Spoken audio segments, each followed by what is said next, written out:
producers, his writers, Fox bigwigs like Barry Diller and Peter Chernin, his manager, Eric Gold. I could tell he was beginning to forget people, says Rawitt, recalling the moment. You could see my mouth moving behind him like, thank this one, thank that one. I remember before the ceremony, Eric Gold frantically rushing over to me and going, please make him thank me.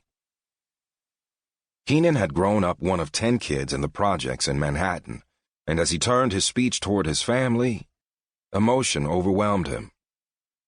Above all, I'd like to thank my family. Those are the ones I've been doing this for all my life. He covered his mouth, stepped back a half step from the microphone, and quietly told himself, okay, let me chill. Keenan had never won anything in his life. In Living Color had been nominated in 2 other categories that year, Outstanding Choreography and Outstanding Writing, and lost both. He figured this would be the same, but was prepared in case it wasn't. He'd planned a great speech to salute his mom, who'd been there to support him through all the things he'd never won, through his disappointments and failures. Composing himself, Keenan tried to continue. My mother and father are here tonight. Again he began to choke up, and out in the crowd his brother Sean wiped tears from his own eyes.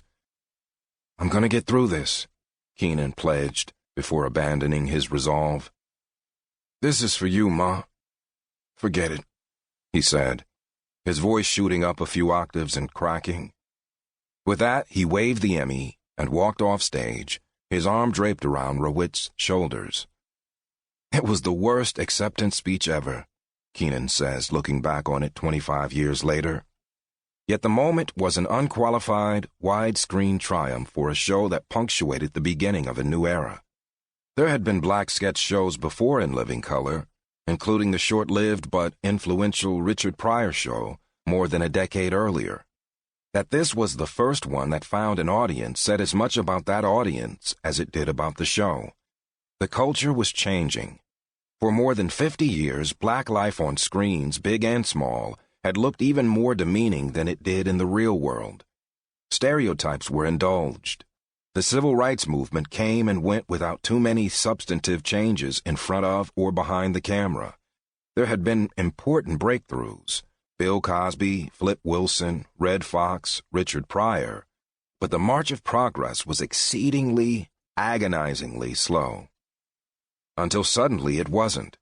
Not only were there Eddie and Arsenio and Robert and Keenan, but there were Spike Lee and Oprah Winfrey and Reggie and Warrington Hudlin.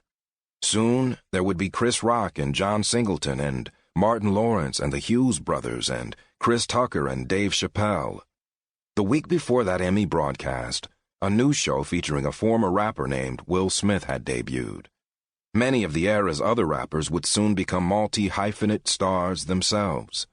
Ice Cube, LL Cool J, Ice-T, Queen Latifah, Tupac Shakur. In Living Color, a black show created by a black man that seemed to effortlessly cross over to mainstream audience ready and waiting for it, was in many ways at the center of it all. As Keenan put it, we became this bridge in America between white suburban kids and urban kids. Most great success stories are the sum of small failures overcome.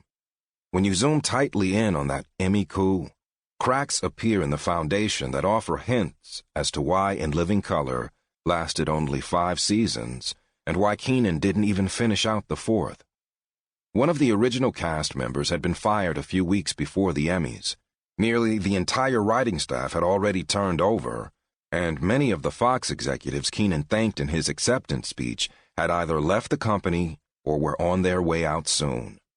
Even one of the producers on the podium that night accepting the Emmy alongside Keenan hadn't seen him since he was dismissed after the pilot.